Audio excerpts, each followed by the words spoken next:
It's your boy D Neal back with another reaction video, guys. Here we are with what's something Europe has changed in your mind as an American. I'm intrigued to hear more of these thoughts, but before we jump into these thoughts, jump into that subscribe button, ring notification bell, get a video a thumbs up so it gets suggested. Europe, what we got? Americans who've been to or traveled to Europe, what's something Europe has changed in your mind that now you can't let go? Okay, so back in 2018, I believe it was, I went to Ireland for 10 days. Literally the prettiest place I've ever been. If you have a chance to go, you should 100% take it, because it was awesome. I'm just going to give a list of things that I thought were really cool about Ireland. I don't know if it's changed my perception of the world or of Europe, but things that I thought were better that we should probably do here. Their restroom doors go all the way down to the floor and don't have cracks in the doorway where you have to lock it. Like our freaking public bathrooms. Like whoever thought that that was a good idea to have the bathroom door a foot off the ground and then there's a crack in every door where it locks so you can just happen to glance and make eye contact with someone dropping a deuce. But I think probably the biggest shift that being over there gave to me was I don't really think I have some sort of like American superiority complex that I used to have.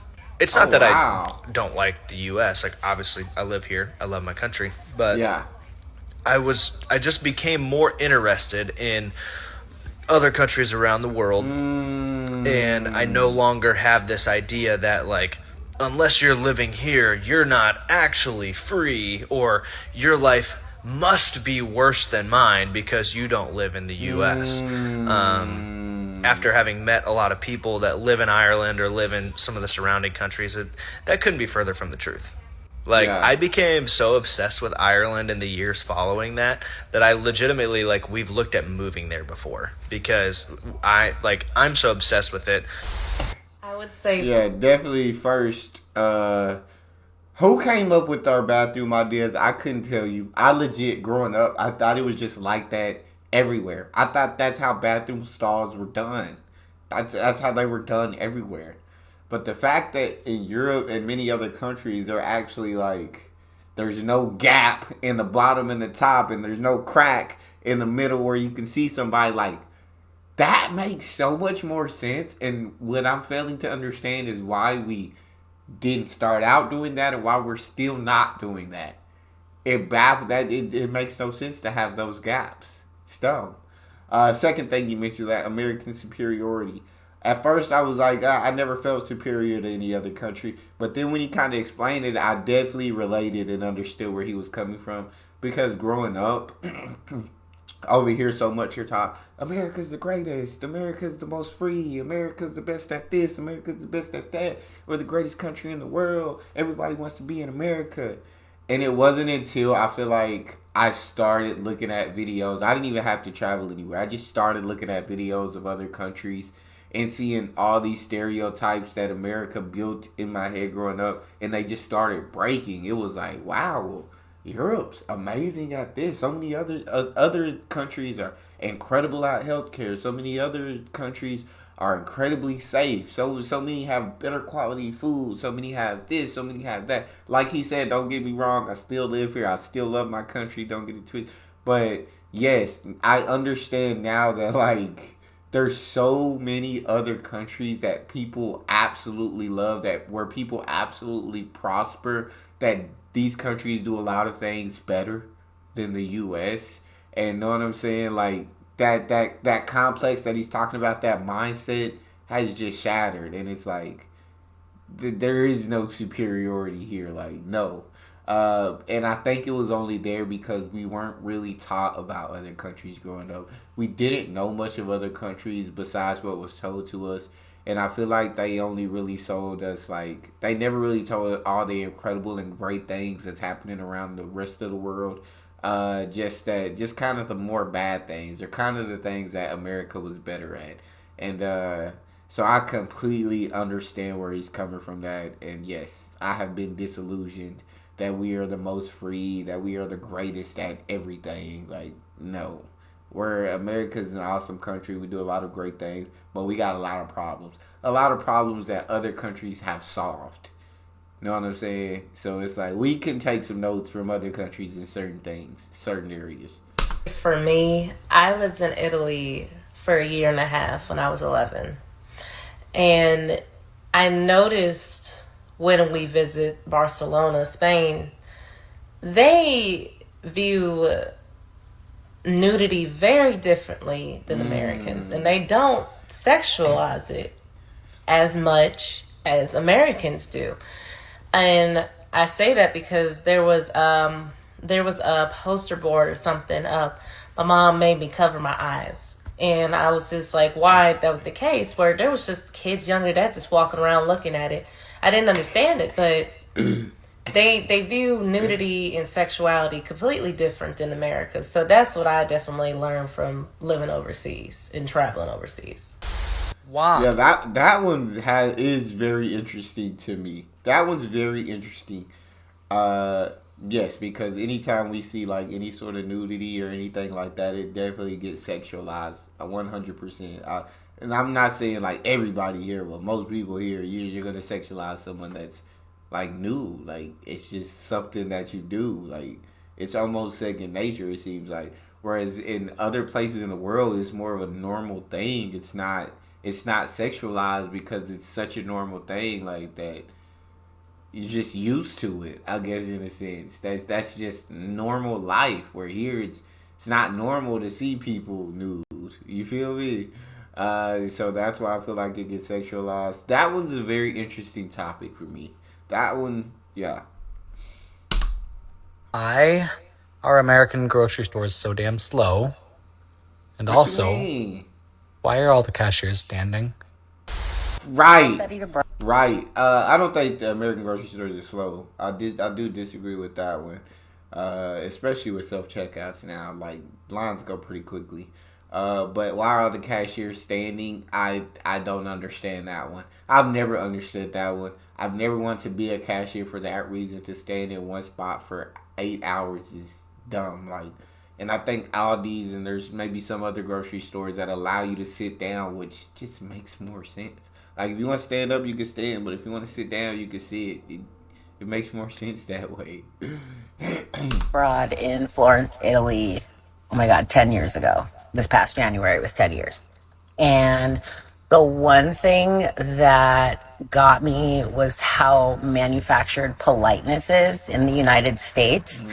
And they gave us like this whole assimilation seminar before we flew over there. And they were like, don't wear logoed clothing and don't smile at people in the street because they'll think you're crazy.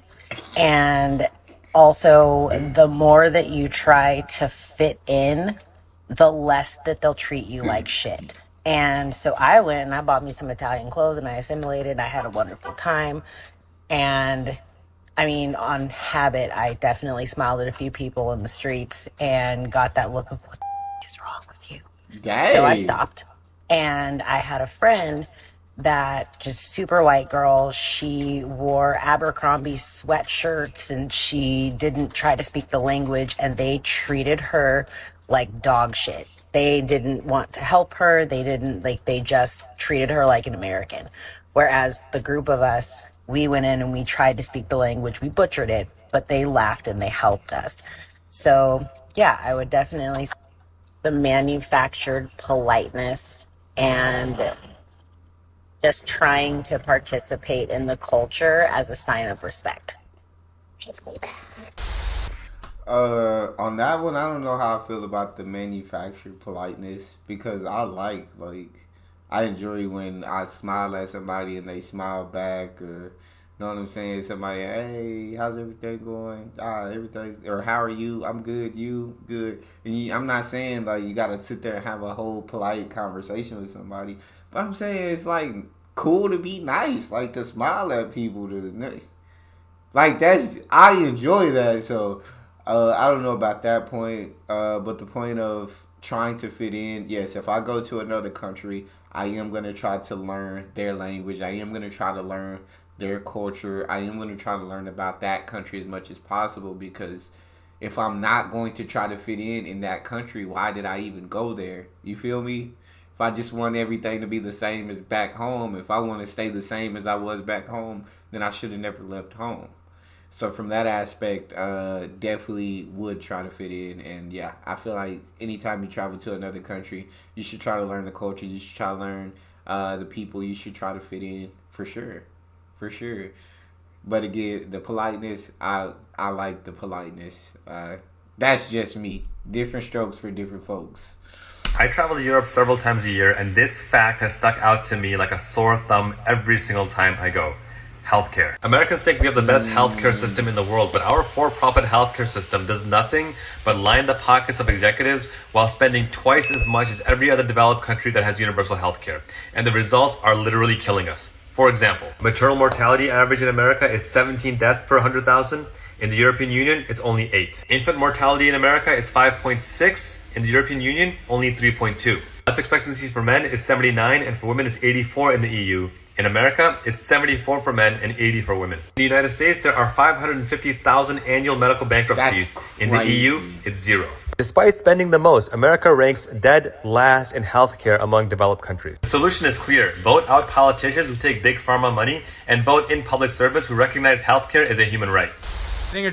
I completely agree with what he said about the healthcare.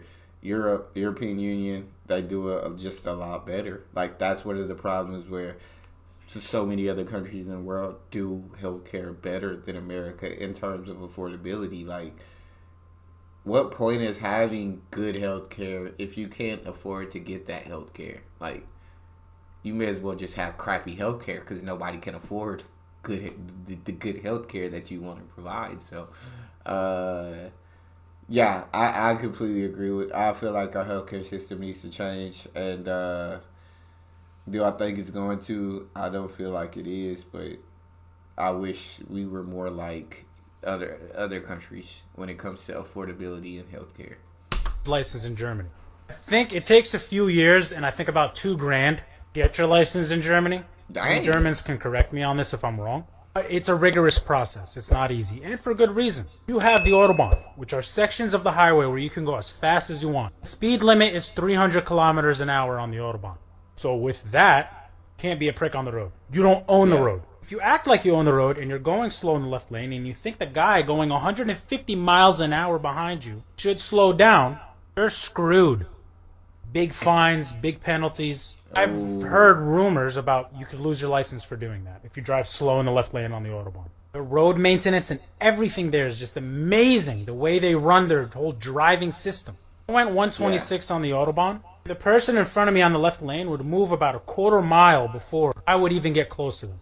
They got us beat. I like that. I definitely like that because as one who likes to go fast, I definitely appreciate people moving out the way before like you even get to them. A quarter mile before you even get to them. Paying $2,000 for a license, that don't sound right. I don't know, Germany, y'all correct because that's kind of a lot of money. But a couple years to get your license, I don't see an issue with that. It just makes the roads more safer if you ask me. More safe if you ask me. Mile before I would even get close to them. They got us beat. I lived in Italy for a summer, and when I went there, I was fairly healthy, but I got there and it's just fresh pasta, fresh pizza, fresh gelato, and I was eating that every single day. I can't even tell you how much prosciutto I had while I was out there. And I came back after the summer and I was healthier than when I had left. That's and not crazy. only that, when I started eating the food here in America again, I was sick. I got really sick for months. Jesus. The apartment that I had in Italy, it had a small refrigerator. You get groceries for whatever you're going to cook that day. Everything is fresh. You're not doing leftovers. I've been trying to get back ever since. I absolutely love that. I rock with that. You feel me? It's sad. It's sad that she ate all that food over, did she say Italy? Over wherever she was. And she actually ended up being healthier than when she left America. She came back and ate our quality of food and was sick for months. That's sadity. I love the fact that You only get enough groceries for what you're gonna cook that day. And then, you know what I'm saying? Everything fresh. You can't help but love it. Spent about 3.5 years in Europe, mostly living in Slovenia, but also traveling extensively east and west. And I also lived in Italy for about 4 months. Europe has changed me in every way, but I'd say the most profound and fundamental is the prioritization of values. Europeans prioritize friends, family, and community. Americans prioritize careers and success. That's very evident when you go back and forth just by the way people spend their time and have conversations. In Slovenia, I was meeting my friends every day in the center at 4 p.m. to have coffee and shoot the shit. Americans are much more focused on their careers, and it's harder to do that. We're also much more spread out. But I believe that I was happier there, people were happier there, and that makes me think that they are more in tune with the way we should be living. Yeah, I think in America you do have that mindset of work, career, and success. You kind of sadly are your priorities, but at the same time, I also feel like everybody's their own person, and you get to decide what your values are and what your priorities are. No matter the fact that America kind of preaches the mindset of like career and work, you know what I'm saying, determine how successful you are in life. I feel like America does preach that, but once again, I think you're your own person, and you decide what you value, you decide what makes you happy, you decide what you prioritize.